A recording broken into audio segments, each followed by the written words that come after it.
तो guys video की शुरुआत करते हैं, एलिमिनेशन चैम्बर के बारे में बात करते हैं। तो भाई रिपोर्ट ऐसी आई है कि डब्ल्यूडब्ल्यूई का ओरिजिनल प्लान ये था कि एलिमिनेशन चैम्बर में वो ड्रू मैकिंटायर और सीएम पंक का मैच करवाना चाहते हैं। मतलब शायद डब्ल्यूडब्ल्यूई का शुरू से यही प्लान था कि कोडी रोड्स रॉयल रंबल जीत जाएंगे और उसके बाद चैम्बर के अंदर सीएम पंक और ड्रू मैकिंटायर आपस में एक दूसरे को फेस करेंगे और जो भी उस मैच को जीतेगा वो फेस करेगा सेथ रॉलिंस को for the world heavyweight championship. लेकिन अब भाई क्योंकि पता है कि सीएम पंक इंजर हो गए हैं तो अब भाई जो डब्ल्यूडब्ल्यूई है अब वो ये मैच जो है वो लेके नहीं चल रही और ऐसी रिपोर्ट आ रही है कि शायद यहाँ पर कोडी रोड्स और ड्रू मैकिंटायर का हमें मैच देखने को मिल जाए। अब इसके अंदर कोई स्टिपुलेशन भी ऐड हो सकती है जो कि भाई उस मैच से रिलेटेड है, जो कि हम भाई अभी बाद में बात करेंगे। लेकिन अगर कोई स्टिपुलेशन ऐड नहीं भी होती तो स्टोरी लाइन वाइज अभी ड्रू मैकिंटायर और कोडी रोड्स के पंगे चल रहे हैं, तो शायद ये मैच हमें एलिमिनेशन को मिल सकता है। बाकी दोस्तों आज की अब हम फाइनल स्टोरी की तरफ बढ़ते हैं और भाई Roman Reigns, the Rock, Cody Rhodes, Seth Rollins, इन सब का रेसलमेनिया 40 में क्या होगा, तो भाई अब हम उसके बारे में डिस्कशन करते हैं। तो भाई सबसे पहले तो पीडब्ल्यू इनसाइडर की तरफ से ये रिपोर्ट आती है कि भाई ये जो भी कुछ डब्ल्यूडब्ल्यूई करवा रही है ये सब कुछ द रॉक खुद करवा रहे हैं। मतलब द रॉक को पता है कि भाई फैंस किस तरह से इसके ऊपर रिएक्ट कर रहे हैं और वी वांट कोडी के जो चैंट्स हैं वो लगवा रहे हैं। भाई द रॉक खुद चाहते हैं कि कोडी रोड्स को वो ओवर करवाएं और इसीलिए ये सारी चीज़ें की जा रही है। मतलब ये डब्ल्यूडब्ल्यूई का सारा भाई स्टोरी लाइन, मतलब कि स्टोरी लाइन का पार्ट है, 100% ये डब्ल्यूडब्ल्यूई का वर्क है कि भाई वो ये चीज़ें करना चाहते हैं क्योंकि उनका जो मेन मकसद है वो यही है कि भाई जो कोडी रोड्स हैं उनको एक टॉप लेवल का बेबी फेस वो बनवाना चाहते हैं। तो भाई इसलिए ये जो द रॉक की सारी चीज़ है ये इसलिए की जा रही है। और भाई उसके बाद ऐसा भी जहन में आता है कि अच्छा हो सकता है भाई द रॉक इसलिए कर रहे हैं, भाई उनको एलिवेट करेंगे और उसके बाद वो खुद जो है वो रेसलमेनिया के मैच के अंदर कम्पीट नहीं करेंगे क्योंकि भाई जो कोडी रोड्स है वो रॉयल रंबल मैच जीते हुए हैं। अगर वो रंबल मैच ना जीते होते तो फिर हम कह सकते थे कि हाँ भाई कोई बात नहीं, द रॉक अभी लड़ ले तो भाई कोडी नेक्स्ट ईयर लड़ सकता है या बाद में। लेकिन भाई कोडी रोड इस वक्त रॉयल रंबल मैच जीते हुए हैं और उनको किसी ना किसी चैंपियनशिप के लिए, वर्ल्ड चैंपियनशिप के लिए तो जाना ही जाना है। और भाई सेथ रॉलिंस के साथ उनको कोई भी मैच के अंदर देखना नहीं चाहता, इवन कि वो खुद भी देखना नहीं चाहते। तो भाई ऐसे में ऐसा लग रहा है कि शायद अच्छा द रॉक आएंगे और उसके बाद वो कहेंगे कि नहीं भाई मैं तो मैच नहीं लड़ूंगा, कोडी रोड्स ही मैच लड़ेगा फॉर दी अनडिस्प्यूटेड चैंपियनशिप। लेकिन उसके बाद भाई पीडब्ल्यू इनसाइडर की तरफ से ये भी रिपोर्ट आती है कि जो द रॉक हैं वो रेसलमेनिया के अंदर 100% कम्पीट करने वाले हैं और 100% वो रोमन रेंज के साथ ही कम्पीट करने वाले हैं। तो भाई ऐसे में फिर हमें ये दिमाग में आता है कि अच्छा भाई अगर द रॉक कम्पीट कर ही रहे हैं रेसलमेनिया के अंदर तो शायद फिर डब्ल्यूडब्ल्यूई रोमन रेंज को दोनों नाइट्स के ऊपर मैच करवा दे, एक नाइट के ऊपर कोडी रोड्स के साथ और दूसरी नाइट के ऊपर द रॉक के साथ। कि भाई इसके बारे में भी रिपोर्ट ऐसी आती है कि डब्ल्यूडब्ल्यूई का ऐसा कोई भी प्लान नहीं है और वो रोमन रेंज को 2 नाइट के ऊपर बुक नहीं करना चाहते क्योंकि इससे जो इंजरी है वो भी हो सकती है और दोनों मैच काफ़ी ज़्यादा बड़े हैं। तो इसलिए भाई डब्ल्यूडब्ल्यूई वो भी मैच नहीं करवाएगी। तो मतलब कि जो सारी चीज़ें लग रही हैं भाई उससे रोमन वर्सेस रॉक का मैच ही आ रहा है। और फिर कोडी का क्या होगा, कोडी चैंपियन भी बनना चाहते हैं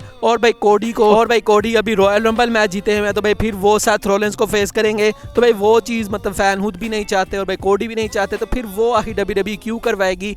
और ऐसा भी बताया जा रहा है कि भाई कोडी हरा देंगे सेथ रॉलिंस को और भाई ये सारी चीज़ें इसलिए की जाएंगी ताकि जो वर्ल्ड हैवीवेट चैंपियनशिप है उसको एलिवेट किया जाए और उसके बाद फ्यूचर में दोबारा से इसको अनडिस्प्यूटेड चैंपियनशिप से यूनिफाई कर लिया जाए। वही अनडिस्प्यूटेड चैंपियनशिप जो ऑलरेडी 2 चैंपियनशिप्स की यूनिफिकेशन से बनी थी, तो अब भाई उसके अंदर तीसरी टाइटल को भी मर्ज कर दिया जाएगा। पता नहीं भाई डब्ल्यूडब्ल्यूई ये बकवास आइडिया कहाँ से लेके आई है। तो भाई ये प्लान है और भाई इवन के ये भी उन्होंने सोच लिया कि भाई फ्यूचर के अंदर MSG के अंदर एक इवेंट होगा जहां पर कोडी रोड्स की जो स्टोरी लाइन है वो चलाई जाएगी और उसके बाद टाइटल यूनिफिकेशन का मैच करवाया जाएगा। तो भाई सिचुएशन काफ़ी अजीब सी हो गई है। और रोमन रेंज की बात करें तो भाई रोमन रेंज के बारे में ऐसी रिपोर्ट आ रही है कि भाई 2024 के अंदर वो अपनी टाइटल को हारने वाले हैं। यह चीज़ कंफर्म हो चुकी है, लेकिन भाई वो चीज़ रेसलमेनिया के अंदर नहीं होने वाली क्योंकि पॉल हेमन और रोमन रेंज ने पास्ट में ऐसी चीज़ें कही हैं कि भाई जिसकी वजह से उनकी टाइटल रेन अभी ख़त्म नहीं होगी और जब तक द रॉक के साथ उनका मैच नहीं होगा तब तक उनकी जो टाइटल है वो उनसे नहीं जा सकती। और इसलिए डब्ल्यूडब्ल्यूई द रॉक के साथ उनका मैच करवाना ही करवाना चाहती है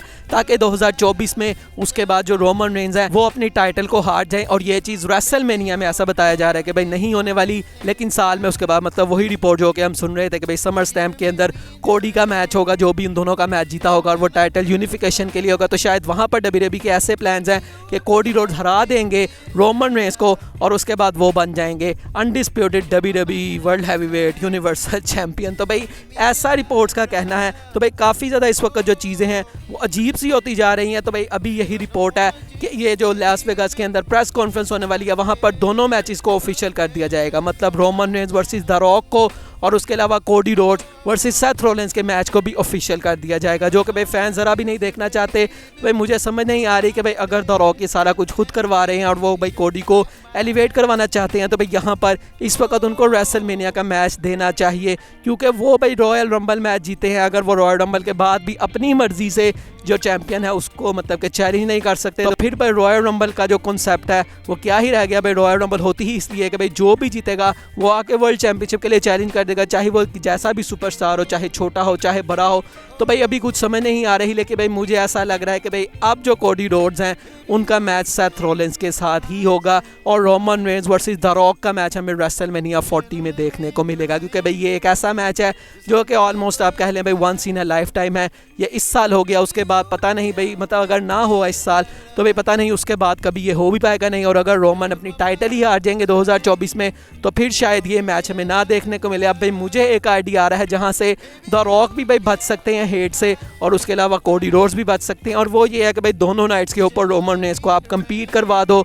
जो रॉक हैं वो सिर्फ हेड ऑफ द टेबल बनने के लिए रोमन रेंज को चैलेंज करें, वो उनकी अनडिस्प्यूटेड चैंपियनशिप के लिए उनको चैलेंज ना करें, और जो कोडी रोड्स हैं वो उनको अनडिस्प्यूटेड चैंपियनशिप के लिए चैलेंज करें। तो भाई ऐसे में ये दोनों मैचेस भी हो जाएंगे, और क्योंकि द रॉक टाइटल के लिए नहीं आएंगे तो भाई द रॉक के लिए भी हीट जनरेट नहीं होगी और कोडी को भी अपना रेसलमेनिया का जो मैच है वो मिल जाएगा। तो भाई दो नाइट्स हैं तो भाई दो नाइट्स का कुछ तो रबी फ़ायदा उठाए, वरना तो ये जो सिचुएशन है भाई ये वर्ष से वर्ष होती जाएगी। मैंने आपको बताया भाई एवा रेन को भी जो फैंस भाई मारने की धमकियां दे रहे हैं, तो भाई ये चीज़ कहीं से भी अच्छी नहीं है। तो आई थिंक भाई अगर दो नाइट्स हैं तो उनको ज़रा सा तो रबी को कैपिटलाइज करना पड़ेगा, और आई थिंक भाई रोमन रेंज को दोनों नाइट्स के ऊपर उनको कम्पीट करवाना चाहिए। उसके अलावा कोई हल नहीं है। चैम्बर के अंदर तो रॉक आएंगे नहीं, क्योंकि भाई चैम्बर उतना बड़ा इवेंट नहीं है जितना रेसलमेनिया है। वो चाहते ही सिर्फ रेसलमेनिया में मैच है, और कोडी भी चैम्बर में कम्पीट नहीं कर सकते, क्योंकि भाई वो तो रॉयल रंबल जीते हैं। तो रॉयल रंबल जो जीतता है वो तो रेसलमेनिया में ही कम्पीट करता है। तो भाई दोनों बंदे रेसलमेनिया में कम्पीट करना चाहते हैं रोमन को,